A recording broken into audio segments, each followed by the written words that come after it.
aku Raihan Alial Fariji, mahasiswa baru IPB University. Nah, sebagai seorang mahasiswa baru, tentunya aku harus mulai beradaptasi nih terkait dunia perkuliahan. Karena yang pastinya ini jauh berbeda ya sama kehidupan masa SMA. Nah, selain beradaptasi, aku juga memutuskan untuk dipanggil dengan nama baru nih. Selama SMA sih, bahkan dari TK, aku biasa terpanggilnya Rehan. Cuma karena di perkuliahan ini banyak banget yang namanya Rehan, akhirnya aku mutusin nih panggil Ali. Supaya aku nggak nengok lagi kalau misalnya ada orang yang manggil Rehan, Rehan. Kayak gitu. Nah, pada kesempatan kali ini aku bakal ngebahas nih tentang soft skill apa aja sih yang harus dimiliki oleh seorang mahasiswa agar bisa berperan aktif dalam menempuh perkuliahannya. Oke, kalau gitu kita langsung aja. Oke, jadi untuk soft skill yang pertama adalah problem solving. Nah, sebagai seorang mahasiswa tentunya pasti aja dan yakin deh kita bakalan nemuin sebuah masalah atau permasalahan lainnya selama kita menempuh pendidikan dan perkuliahan ini. Untuk itu, kita harus dibekali dengan sebuah kemampuan untuk bisa menyelesaikan masalah tersebut dengan bijak. Nah, sebuah kemampuan itu adalah problem solving.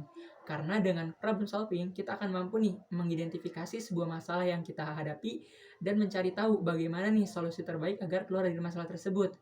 Hingga pada akhirnya kita akan dapat mengontrol hidup kita untuk menjadi lebih baik dan lebih terarah. Nah, terus gimana sih caranya untuk meningkatkan skill problem solving ini?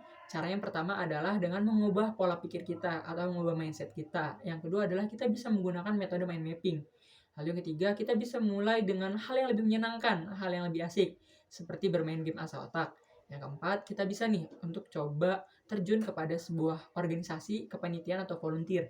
Karena dengan begitu, kita akan lebih sering berinteraksi dengan orang lain, kita akan menjalankan sebuah pekerjaan atau kerjasama tim yang lain. Dengan gitu juga tentu aja nantinya bakal ada masalah-masalah yang bakalan melatih kita dan melatih skill problem solving kita ini sendiri.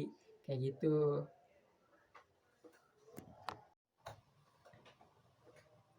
Oke, jadi yang kedua adalah soft skill. Soft skill adaptasi. Sebagai seorang mahasiswa, terlebih lagi mahasiswa baru, penting banget nih bagi kita untuk memiliki soft skill ini. Karena nantinya kita bakalan sering banget dihadapkan pada sebuah kondisi atau lingkungan yang baru bagi kita. Nah, karena dengan memiliki soft skill adaptasi ini akan mampu membuat kita bisa menyesuaikan diri dengan segala perubahan dan lingkungan yang ada. Nah, terus gimana sih caranya untuk meningkatkan soft skill ini? Nah, jadi ada beberapa cara yang bisa kita lakukan untuk bisa meningkatkan soft skill adaptasi. Yang pertama adalah dengan menyadari segala perubahan yang ada. Yang kedua, kita bisa menerapkan dan mengembangkan growth mindset.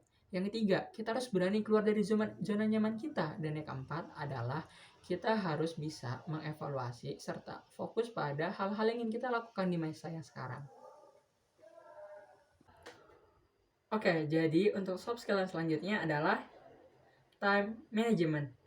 Sebagai seorang mahasiswa, kita dituntut untuk selalu berperan aktif dalam kegiatan akademik maupun non-akademik. Nah, untuk menyeimbangkan hal itu semua, kita harus memiliki manajemen waktu yang baik.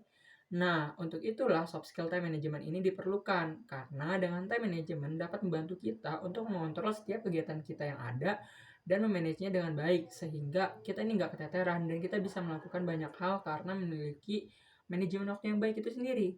Nah, terus gimana sih caranya untuk meningkatkan time management ini? Jadi ada beberapa cara. Yang pertama adalah dengan membuat daily planner atau bahkan rencana mingguan. Lalu kita bisa menghindari hal-hal yang kurang bermanfaat atau jika kita melakukannya itu membuang-buang waktu. Kita juga bisa memulai dengan tujuan akhir karena dengan begitu akan membuat setiap kegiatan kita menjadi lebih terarah dan waktu kita lebih terancang. Seperti itu.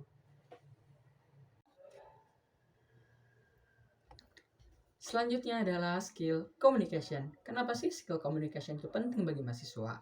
Karena jika kita menguasai kemampuan ini akan membuat kita dapat mengemukakan sebuah komunikasi secara efektif, menarik, memberi dampak, dan tentunya menyenangkan. Nah, terus gimana sih caranya untuk meningkatkan soft skill komunikasi ini? Bisa dong. Cara yang pertama, kita bisa menyampaikan tujuan dengan jelas. Lalu, tidak perlu banyak memikirkan sesuatu hal yang tidak bisa dikontrol. Selanjutnya, kita bisa meningkatkan rasa percaya diri kita dengan mengikuti beberapa organisasi yang membuat kita diberikan kesempatan untuk menjadi pembawa acara atau MC. Lalu kita bisa menghargai, mendengarkan, memperhatikan, dan menanggapi apa yang dibicarakan lawan bicara dengan baik. Lalu kita juga bisa menerapkan keterbukaan dan juga kejujuran. Oke, jadi itu dia beberapa soft skill yang harus dimiliki oleh seorang mahasiswa. Dengan begitu akan membantu kita untuk bisa survive dalam dunia pendidikan dan menempuh kurikulum ini dengan baik. Mungkin itu saja yang bisa saya sampaikan. Sampai jumpa di lain waktu. Terima kasih. See you.